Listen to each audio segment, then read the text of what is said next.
एक समय की बात है। अलीपुर नाम का एक गांव था जहां लीला अपने बेटे और बहू के साथ रहा करती थी। लीला के बेटे और बहू की कुछ दिनों पहले ही शादी हुई थी। लीला के बेटे का नाम चंपक और बहू का नाम जूही था। जूही शहर की रहने वाली एक पढ़ी लिखी लड़की थी, इसलिए जूही और लीला में आए दिन जरा जरा सी बातों को लेकर बहसबाजी होती रहती थी। एक दिन लीला अपनी बहू जूही से कहती है, अरे बहू, कल का दिन बहुत अच्छा है, इसलिए कल मंदिर जाकर भगवान को नारियल चढ़ा देना। कल के दिन नारियल चढ़ाने से धन की प्राप्ति होगी और सभी बिगड़े हुए काम यूं चुटकी में बन जाएंगे। जूही हंसते हुए लीला से बोलती है, क्या माँ जी, आप भी कैसी बातें करती हो? भला एक नारियल चढ़ा देने से कोई धन मिल सकता है? अगर ऐसे नारियल चढ़ा देने से धन मिलने लगा तो मैं रोज मंदिर में एक क्या 2 नारियल चढ़ा दूं। हाँ हाँ, भला तू क्यों मेरी बात मानेगी? शहर की पढ़ी लिखी बहू जो है और मैं ठहरी गांव की गंवार, तुझे तो मेरी सब बातें बेकार की ही लगती हैं। अरे माँ जी, आप तो गुस्सा हो गई। अगले दिन लीला अपनी बहू जूही से बोलती है, अरे बहू, मैं तो भूल ही गई थी कि आज सोमवार है। जा जल्दी से एक कटोरी में थोड़ा सा नमक डाल के दे दे। नमक? किस लिए माँ जी? अरे नदी के पास एक बरगद का पेड़ है, वहां पर ही ये नमक चढ़ाने जा रही हूँ। अब जा जल्दी से मुझे कटोरी में नमक डाल कर दे। जूही माँ जी को कटोरी में नमक डाल कर दे देती है। माँ जी के जाने के कुछ ही देर बाद वहाँ चंपक आता है। अजी जरा सुनिए तो। हाँ भाग्यवान, बोलो। लगता है आज फिर से सास बहू में बहस हो गई है। अजी आप भी ना कैसी बातें करते हो। मैं बस ये कह रही थी कि ये माँ जी हर सोमवार को कटोरी में नमक लेकर पेड़ के नीचे चढ़ाने क्यों जाती हैं? आखिर ऐसा क्या है उस पेड़ में? अरे उस पेड़ पर एक चुड़ैल रहती है, इसलिए माँ ही नहीं बल्कि गांव के सभी लोग हर सोमवार को वहां पर नमक चढ़ाने जाते हैं। और अगर कोई गांव वाला गलती से उस पेड़ के नीचे नमक चढ़ाना भूल जाए तो वो चुड़ैल उस गांव वाले के शरीर में प्रवेश कर जाती है और एक एक करके अपने परिवार के सभी लोगों को बहुत बुरी तरह से मार डालती है। और जिसके शरीर में वो चुड़ैल होती है, आखिर में उसे भी जिंदा नहीं छोड़ती है। अरे ऐसा भी भला कहीं होता है? ये गांव वाले भी ना बस कही सुनी बातों पर विश्वास कर लेते हैं, और वैसे भी भूत चुड़ैल जैसी कोई चीज नहीं होती। अरे भाग्यवान, ये कोई कही सुनी बात नहीं है। सभी गांव वालों ने अपनी आंखों से उस चुड़ैल को देखा है। अजी मैं नहीं मानती ये सब। तभी वहाँ लीला आ जाती है। लीला चंपक से कहती है, अरे बेटा चंपक।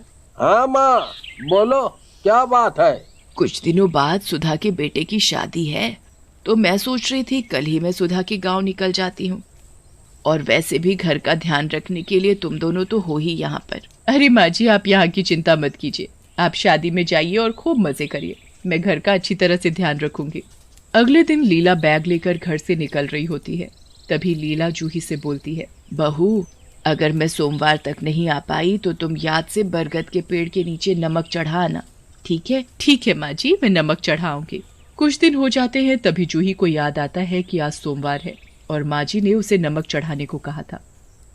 जूही कटोरी में नमक लेकर जाती है और देखती है कि गांव की बहुत सी औरतें उस पेड़ के नीचे नमक चढ़ा रही हैं। हे भगवान, ये गांव के लोग सच में कितने अंधविश्वासी हैं। और ऐसा बोलकर जूही बिना नमक चढ़ाए ही वहां से आ जाती है। मैं भी तो देखूं आखिर कौन सी चुड़ैल है जो लोगों को बुरी तरह से मार डालती है। शाम को चंपक माँ को घर लेकर आता है और जूही से बोलता है, जूही, तुमने पेड़ के नीचे नमक तो चढ़ा दिया था ना? नहीं, मैंने कोई नमक नहीं चढ़ाया। और देखो सुबह से शाम हो गई, मैं तो बिल्कुल पहले जैसी हूँ।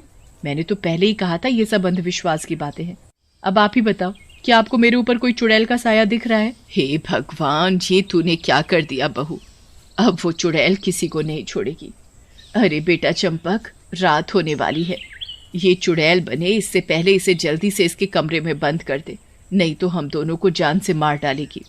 फिर चंपक जल्दी से जूही को उसके कमरे में बंद कर देता है। अच्छा ये क्या कर रहे हो आप? मैं तो आपकी पत्नी जूही हूँ, कोई चुड़ैल नहीं। रात होते ही जूही के शरीर में चुड़ैल आ जाती है और जूही जोर जोर से चिल्लाने लगती है। और जोर जोर से दरवाजा खटखटाने लगती है। अब जूही का शरीर पूरी तरह से एक चुड़ैल के रूप में बदल चुका था।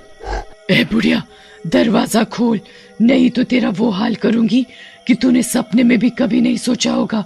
हे भगवान, ये तो चुड़ैल बन गई, अब क्या होगा?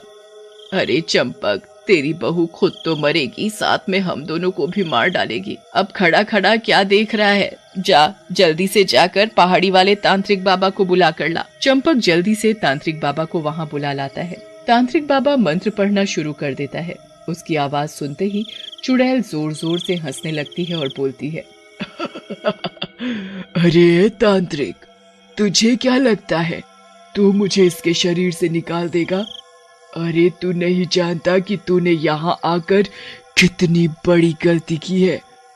अब इन दोनों के साथ मैं तुझे भी मार डालूंगी। तांत्रिक बाबा तेज आवाज में मंत्र बोलते हुए कमरे का दरवाजा खोलता है। दरवाजा खुलते ही चुड़ैल बाहर आ जाती है। जूही को एक डरावनी चुड़ैल के रूप में देखकर सभी के होश उड़ जाते हैं। अरे जूही बहू, ये क्या हो गया? हे भगवान, मेरी बहू को ठीक कर दो। तभी चुड़ैल लीला का गला पकड़ लेती है। ए बुढ़िया, बहुत बोलती है तू, आज सबसे पहले तेरा ही काम तमाम कर दूं। अरे तांत्रिक बाबा, खड़े खड़े देख क्या रहे हो? इस चुड़ैल से मेरा गला छुड़ाओ, नहीं तो ये मुझे नींबू की तरह निचोड़ देगी। अरे मर गई रे, मर गई। तांत्रिक बाबा गंगा जल निकालते हैं और चुड़ैल के ऊपर डालते हैं। शरीर पर गंगा जल पड़ते ही चुड़ैल लीला का गला छोड़ देती है और जोर जोर से चिल्लाने लगती है। अरे तांत्रिक, ये क्या कर रहा है तू? अरे तू जानता नहीं है कि तू किससे पंगा ले रहा है? ऐ चुड़ैल, इस बेचारी का शरीर छोड़ दे। आखिर इसने क्या बिगाड़ा है तेरा जो तू इसके शरीर में आई है? अगर तूने इसका शरीर नहीं छोड़ा तो मैं तुझे अभी के अभी भस्म कर दूंगा। ऐसा बोलकर तांत्रिक बाबा चुड़ैल के ऊपर मंदिर की भभूत डालता है, जिसकी वजह से चुड़ैल का शरीर जलने लगता है। चुड़ैल चिल्लाते हुए बोलती है, सभी गांव के लोगों ने नमक चढ़ाया पर इसने नहीं, इसलिए अब मैं इसे नहीं छोड़ूंगी। अरे चुड़ैल जी, बस इतनी सी बात के लिए तुम मेरी पत्नी को मार डालोगी क्या? तांत्रिक बाबा मंत्र पढ़ते हुए मंदिर की भभूत चुड़ैल के ऊपर डालते हैं। बता, आखिर क्यों तू ऐसा कर रही है? नहीं नहीं, मुझे कुछ मत करो, मैं सब बताती हूँ। फिर चुड़ैल तांत्रिक को सब बात बताती है। मैं भी इसी गांव में रहने वाली एक सीधी सादी लड़की थी। इसी गांव में राजू नाम का एक लड़का रहता था जो आए दिन मुझे छेड़ता रहता था। और एक दिन वो मेरे घर आया और मेरे बाबा से मेरा हाथ मांगने लगा, पर मेरे बाबा को उसके बारे में पता था कि वो लड़का एक नंबर का बदमाश है, आए दिन गांव की लड़कियों को छेड़ता है। इसलिए मेरे बाबा ने शादी से इनकार कर दिया। पर राजू को ये बात बर्दाश्त नहीं हुई और एक दिन उसने चोरी से हमारे घर में घुसकर घर के नमक में जहर मिला दिया, जिसे खाने की वजह से मेरे बाबा की उसी समय मौत हो गई। जब ये बात मुझे पता चली तो मैंने गांव के लोगों को सारी बात बताई, पर किसी ने भी मेरा साथ नहीं दिया और मैंने बरगद के पेड़ से लटक कर अपनी जान दे दी। पर इसमें इस बेचारी का क्या कसूर जो तू इसके शरीर में घुसकर इसे इतनी पीड़ा पहुंचा रही है? क्योंकि ये भी इसी गांव की रहने वाली है और जो बरगद के पेड़ के नीचे नमक नहीं चढ़ाएगा मैं उसका यही हाल करूंगी। तभी तांत्रिक बाबा और चंपक मिलकर चुड़ैल को रस्सी से बांध देते हैं। तांत्रिक बाबा जल्दी से मंदिर की भभूत को चुड़ैल के मुंह में डाल देते हैं।